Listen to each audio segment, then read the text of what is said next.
Welcome, everyone, to another episode of 30 Minutes with a Modern Mystic. Welcome, Michael. Thank you, Sascha, and welcome to everybody. Today we speak about Judgment. it's Judgment Day. Oh, that's a good one to start with. It's Judgment Day. In fact, they'll be doing a bit of judging in America, isn't it? Yes, they are today. That's correct. Midterms, Judgment Day. So where do we begin? I mean, Well, just as I brought up, yeah. Actually, that's a good place to begin, midterm elections in America, because so many people will be making a judgment on certain politicians, on their merit, on their worth. And the question is, of course, on what do they base their judgment? Do they base it on themselves as an ideal model? Do they base it on what they think it should be? Then is what they think it should be no more than a perception, as what they think a person shouldn't be is no more than a perception. And so judgment turns out to be no more than a perception of what is or what should be against what we don't like. You follow all that? More or less, I would summarize judgment is when we have expectations and they're not met. Yeah, judgment. Well, that's another aspect of judgment again. And so, but the heaviest judgment of all is the judgment people do on themselves. That is inaccurate, and quite actually, I consider it's quite dangerous. We judge ourselves based on what we think we should be or what we could be, and we mostly judge ourselves harshly. But the problem with judgment is, it's like I created a little metaphor. Judgment always finds guilty because it can't find you innocent, because a state of innocence doesn't judge.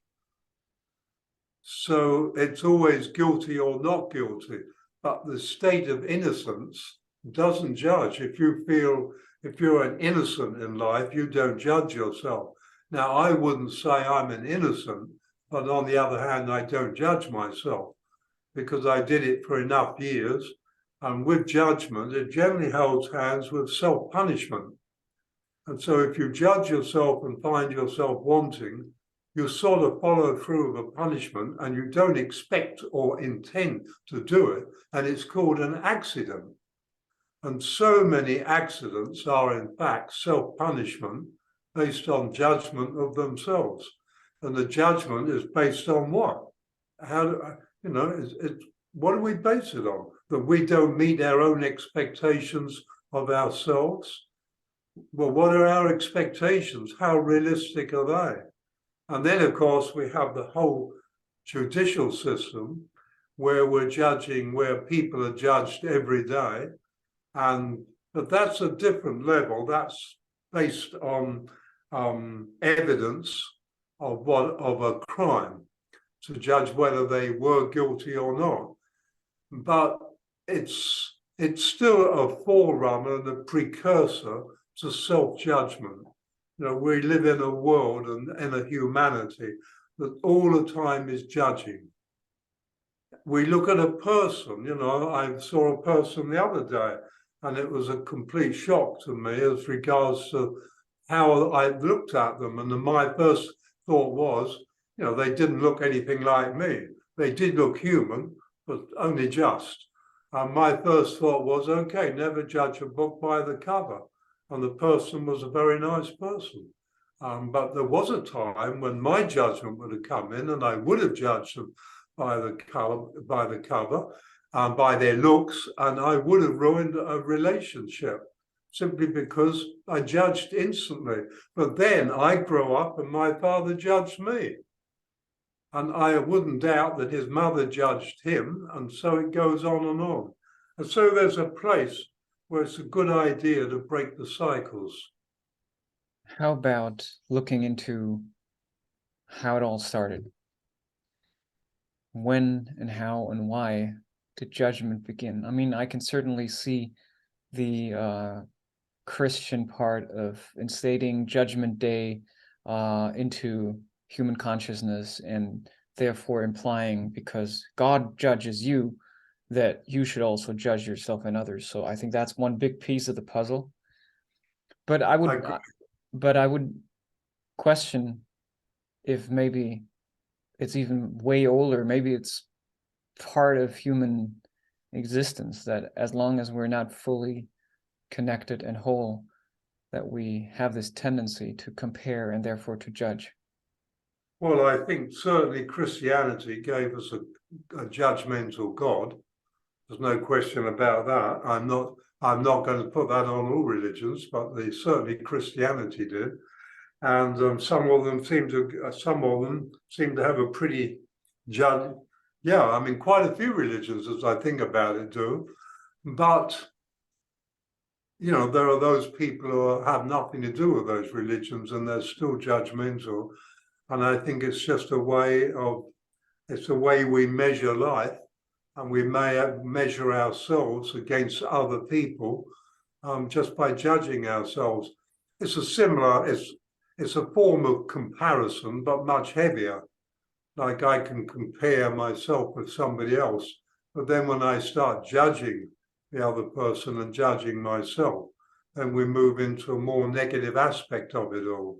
I mean, we even have movies, Judge John Deed, for instance, and there are I remember a movie of a Rambo type judge, and so Judge Dredd. Judge Dredd. It's been well pushed into our consciousness, but I think it probably, for me, it began with church and my upbringing and God judges.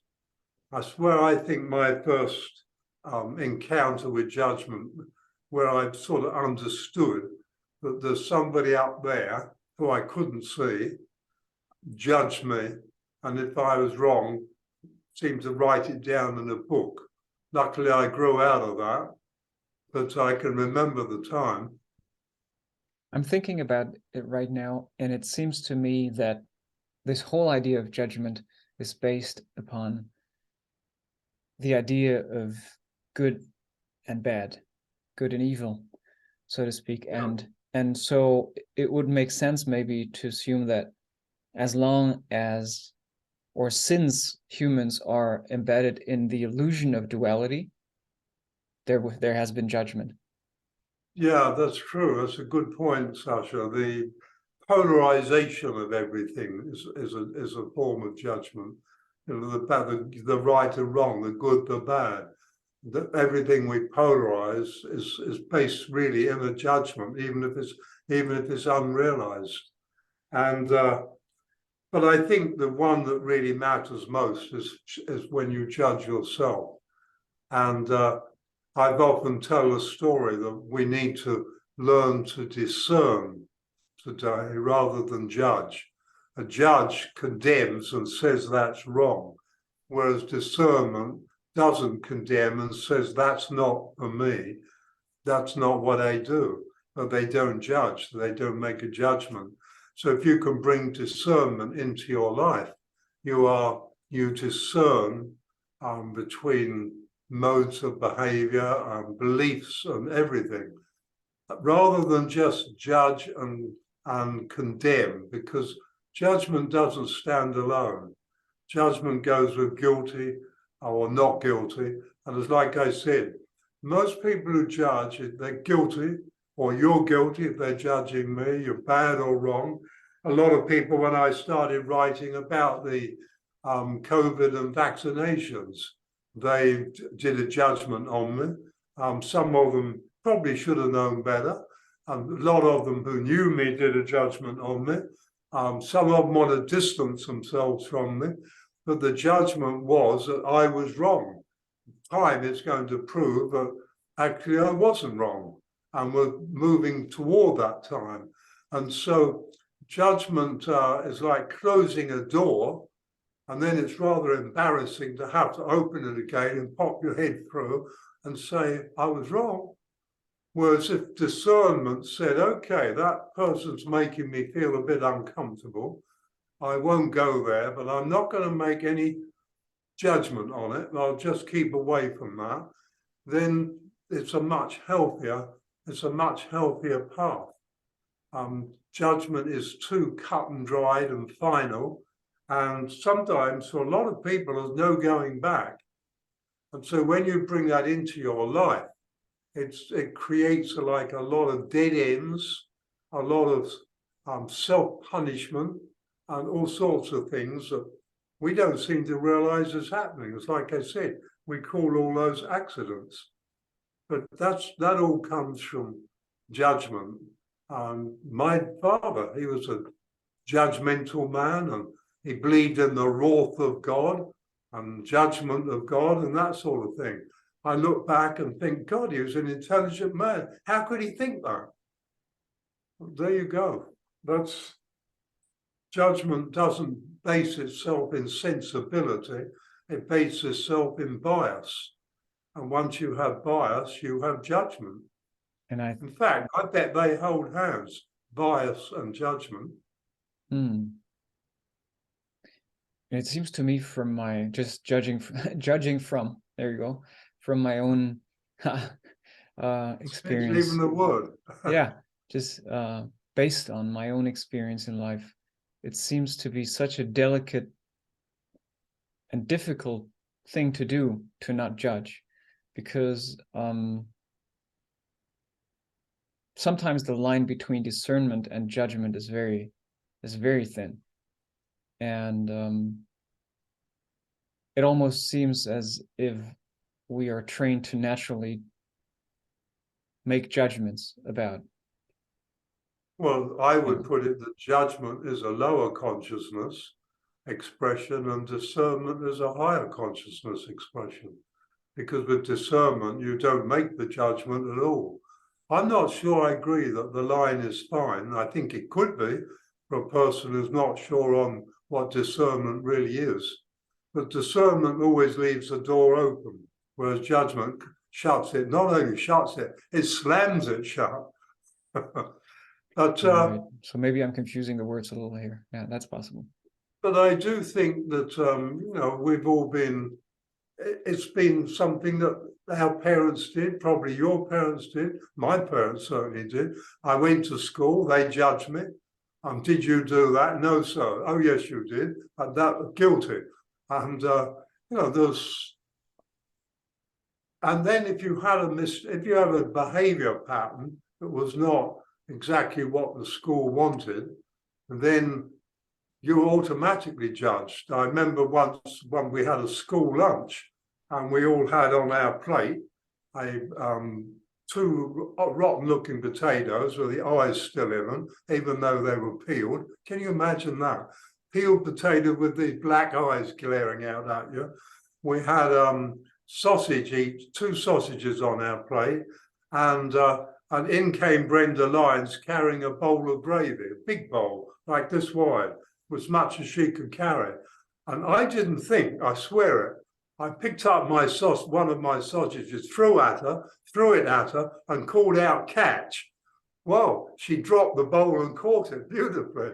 And this huge bowl of gravy smashed to pieces, shot up her dress and up her legs, and it was hot. She screamed and started to move, slipped on the greasy gravy and fell over in it.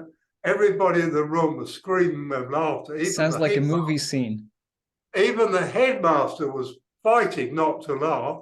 And then he said, who did that? Well, what was I going to do? And I didn't say anything. He said, right, everybody will stay here until somebody owns up. And then he looked straight at me, just looked at me. Well, I said, I did, sir. And I got punished for that, which I shouldn't have done because it was just well, maybe. Anyway, it was, he was judging me before I volunteered that I did it. He was judging me. I could tell it in his eyes. And so we do judge people. Teachers judge children. And from the moment they made a judgment, they're biased towards their judgment. And I would even go as far as to say that disease is mostly based on judgment. sorry, Disease and sickness yeah, is based yeah, on judgment. And yeah, and it comes in various shapes or forms. But when you judge, there is some kind of like something like an incision happening, like a something where you separate something out of the stream of life and you cut it away, yeah.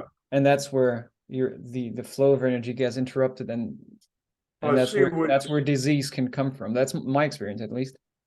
I see what you're saying, Ron. I mean, yeah, one of those. We do, everything is energy, and as soon as you throw in an energy that is, shall we say, disruptive and sows discord, well, we created the judgment, so the discord goes in us and builds up with the discord until we reach a point that everything goes wrong.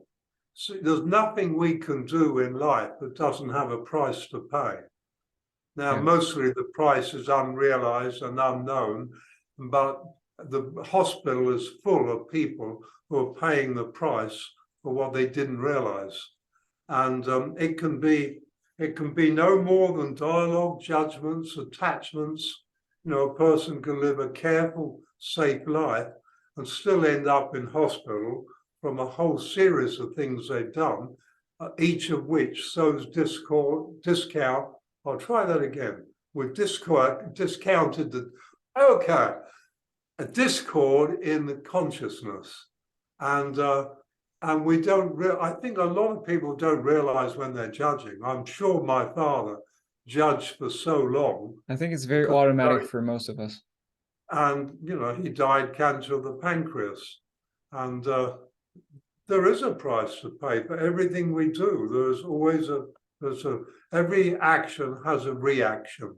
Now, the reaction can be harmful, or it can be beneficial, or it can be neither. It makes no difference, just no more than a ripple.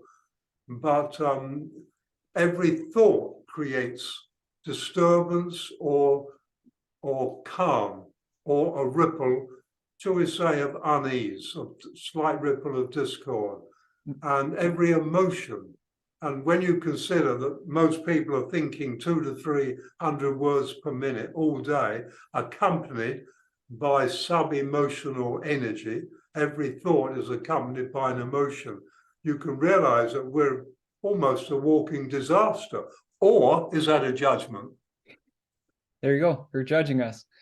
Caught you. I have sometimes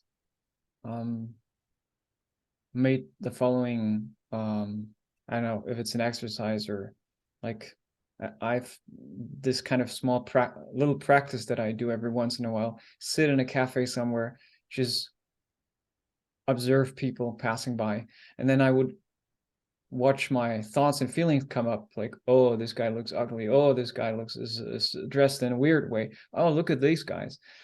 And as these thoughts or feelings would come up, I would then make a conscious effort to find some way to appreciate that person, to find some way to love that person. And what I've observed is that my automatic reaction of judging somebody, let's say by their dress or whatever it was, some reason that would be my automatic judgment, made me feel maybe slightly lonelier, or maybe slightly more reduced. And then when I made the effort to embrace that person from a loving attitude, trying to overcome my initial feelings toward that person, it made me feel wider and gave me a warmer feeling inside. And it's interesting what you're saying, because I used to do that. Okay. I was probably a bit older than you, but I used to do that. And in the early days of tattoos, they were the ones that would really hit my trigger. I mean, now just about everybody and their dog seem to have a tattoo. I'm not sure why, but I'm not going there. But at the early stages of tattoo, I found I was heavily judgmental. And then one day I saw a person who had what I thought was a strange cap on, like a beanie. And they sat down right next to me, and I realized it wasn't a beanie at all. It was a completely bald head, tattooed, with a hat on it. Or like a beanie, it was tattooed into, except it was done beautifully. And I looked at it and I thought, God, that's incredibly clever. It was brilliant. And so I remember sitting there thinking to myself, so what is my judgment on tattoos? What is it that does to me? And then I realized it wasn't normal. Then I thought, so what the hell is normal? You know, what is normal? Is normal a boundary of goodness and everything is wonderful inside normal? Well, I was already going off my relationship with normal because a lot of people thought I wasn't normal. And even though I didn't have tattoos. And so I sort of dialogue with myself and would look at people, very much like you're talking, look at people and see if I got a reaction to the way they looked. And there was a lot of people gave me the reaction. And then I would ask myself, why? I didn't try to make it right with them. Why do I react this way? And if anything, I would say as they walked away, like, thank you for the lesson. And then along come the next one. And I live in a country town. And for instance, I remember quite a lot of people in the summer walk around barefooted. Now there's barefoot where your feet are looked after. And there's barefoot where I don't think the feet are washed in a week. And the undersole is black. And there are cracks in the feet. And I found myself judging them. You know, so a guy was sitting having coffee cross-legged, and I'm looking at his feet, judging the feet. I can relate to that. And then catch myself doing it, think, what is wrong with you? You know, he's got, his feet are weird, but what are you doing? Judging his feet. And so gradually, seriously, you've got to do this sort of thing and observe yourself and realize what you're doing. And it's a way through. It's very helpful. I used to think to myself, thank you, all these people as they left. Until now, almost nothing shocks me. I just look at it and smile and think, probably a beautiful person under there. Also, I think also sometimes, not really, it doesn't happen that much to me, but when you meet someone who's angry at you for some reason, and you're emotionally caught up, I've also found it to be super helpful to find a way to appreciate something in them, even though they're angry at you, or even though something in them makes you angry or whatever. Just take a step back and not judge them because they're being angry to you, but move into appreciating them. And I think that really changes you. But you're speaking from somebody who's on his spiritual path. Right. And doing it consciously, and that is the new paradigm.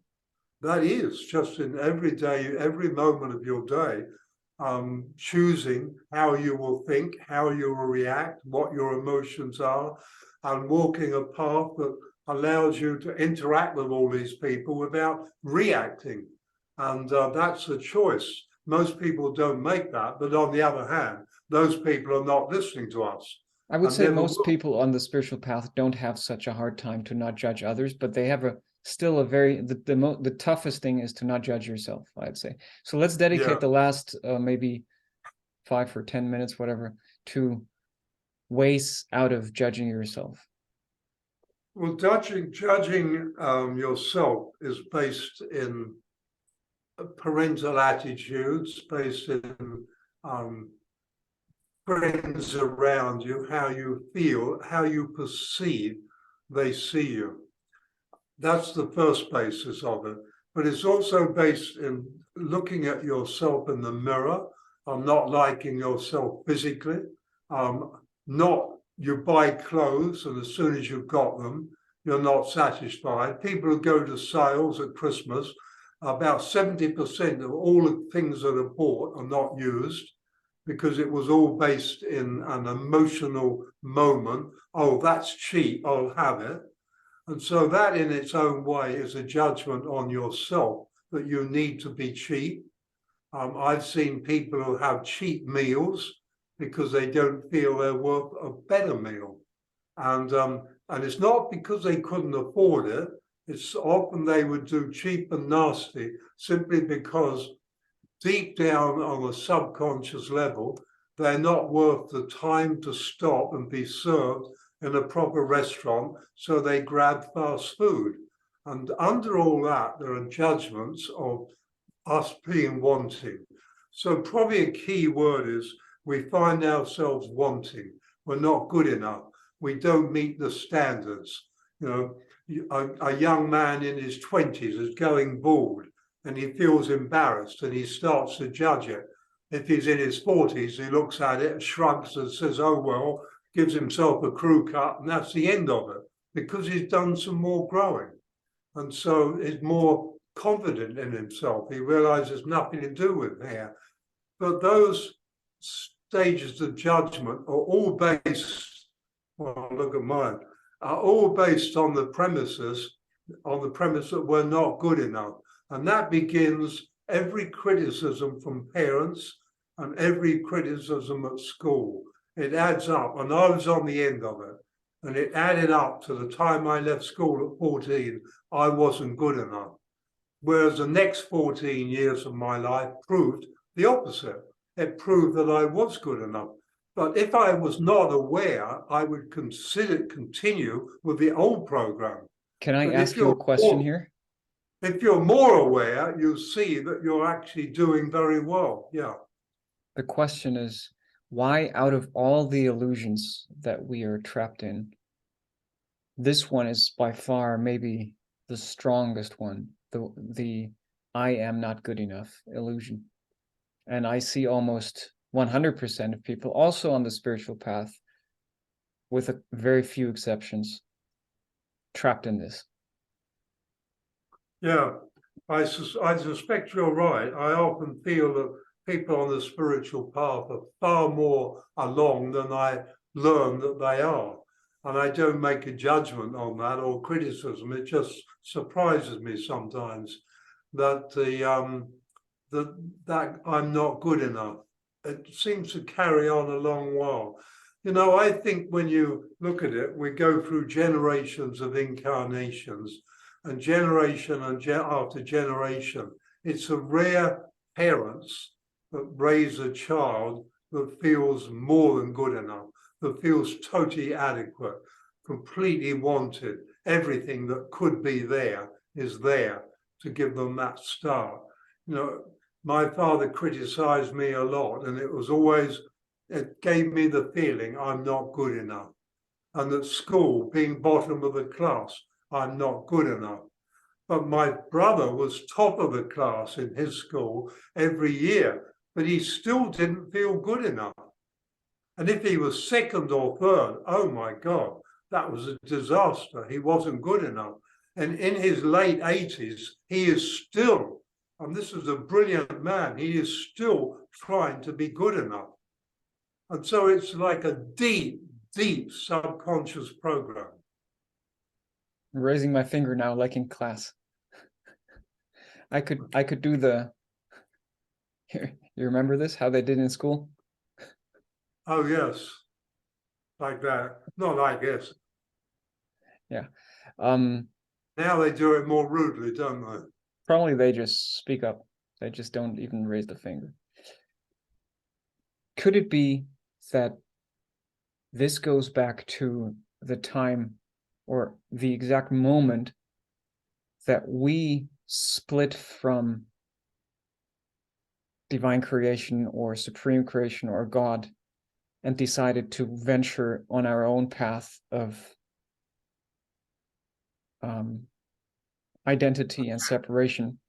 That's the very moment that I'm not good enough started, because at that very moment we began feeling guilty for having done it. Could it be? I mean, I've often, definitely if you are, there's born again, which is, to me, there's a lot of falsity in it. But there's those who have a gently growing on the inside, and nothing on the outside pushes that in. On the inside, a gently growing relationship with what we'll call the divine. and it's a natural and organic process, and they begin to repair themselves until they reach the point where they realize they were never damaged, ever. It was all a perception. And I think that what you just brought up is absolutely the key. When we lose our connection with divinity, then we start to blame ourselves, we blame other people.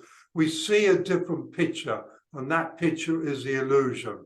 And gradually we have lost the picture of truth. And that's the right tact, Sascha. And when we find the picture of truth, we don't judge, we don't blame, we walk a very different path. And that is to people today who are entering this new paradigm that I talk about. And you can't force anybody back. I know I often read on my Facebook, the Lord will save you, the Lord has saved me, I love the Lord and all that, but everything is outside of them, whereas the divine is within, and the outside is eventually going to crack, and once again, they have to begin again. And when you have that connection with the divine, you realize it's in yourself, and it's a process of the growth of consciousness, rather than another form of salvation. And as you grow in consciousness, your connection with the divine grows stronger, and it emerges from the inside, and judgment just goes out of your life. You know, you might look and wonder and think, wow, that's different, but you tend to stay away. The occasional... I was faced with that the other day, and I reminded myself, okay, you don't judge a book by its cover. The occasional moment of judgment may still persist. Well, it's just I was so fascinated finding more new discoveries in this person's face. There was so much there. I'd never seen anything like it. But underneath it was a perfectly nice person, a very nice person. And who am I to judge? Who am I to say, you know, you don't need all these things on your head or on your body. If people need them, they need them. If they want them, they want them. I do wonder, though, when they reach saggy skin age, let's say 60s, and some of these beautiful Superman tattoos are all hanging and looking anything but super, it's going to cost them a fortune to get rid of them if they choose to. Anyway, that's not the subject. And so what we're boiling down to is judgment and separation and illusion are all in the same basket, whereas moving away from judgment into more discernment and gradually knowing your path comes from the within, the growing in your consciousnness and the connecting with the divinity that you are, connecting, not outside influence of a religion or a belief imposing on you and simply giving you a safety net to jump into, to which you cling with enormous enthusiasm, as something that grows on the inside. And this is really what we're going through. These from 20 to 25 is very much it's going to be a 5-year period of where do we find ourselves in consciousness? What are we living? What are we thinking? Are we choosing love? Are we reacting with fear? All that. And so some people look at it and make judgments. Other people look at it and make choices. It's all part of our human part. But the point I'm getting at, I guess if I was to say, if you choose love, you will never judge. If you choose fear and anything else, judgment can be with it. So the safe way through this is love yourself, love other people, and in any situation any conclusion you come to or any judgment you come up with, ask yourself, does this honor me? And if the judgment doesn't honor you, throw it away, and it won't honor you. And so honoring you means you're honoring other people with your thoughts and your emotions. It means without you thinking of the words love, when you honor yourself, you are choosing love. when you honor other people, you are choosing love. And that's a good way to go. Amen. Amen. Praise the Lord. Praise the Lord. Praise the Lord. I just would add one tiny thing which we so beautifully uncovered in our last conversation about compassion, that when you do find yourself, even though you've repeatedly made an effort to choose love, in a moment where you didn't choose love, or where you made a mistake, or however you want to call it, to treat yourself with self-compassion. Like we did that giant... last Sunday. My Okay. healing humanity meditation was all about bringing compassion in instead of out, because all my life it was always out, always to other people. Never occurred to me I could be compassionate with myself. I mean, in later years, yeah, but when I needed it most, never even occurred to me. And I've spoken to other people, it never occurred to them. You sort of think, isn't that strange that it's such an outward going expression? Okay, thank you, Sascha. Thank you, Michael. Thank you, everybody. I'm not sure what we uncovered, but we had fun doing it. And who are we to judge what we uncovered? That's right. Who are we to judge? We'll just choose love and leave it at that. We are just some people on YouTube having a talk. Okay. Thank you, everybody, for listening. As always, if you enjoy this conversation, make sure it's being seen, make sure it's being heard, share it with your loved ones, share it with friends, share it with others. Click the like button, click the subscribe button, share it, comment, donate, buy books, buy courses. You got it. So that covers it. Thank you, Michael. So stay, when you switch off, stay with me a moment. Okay.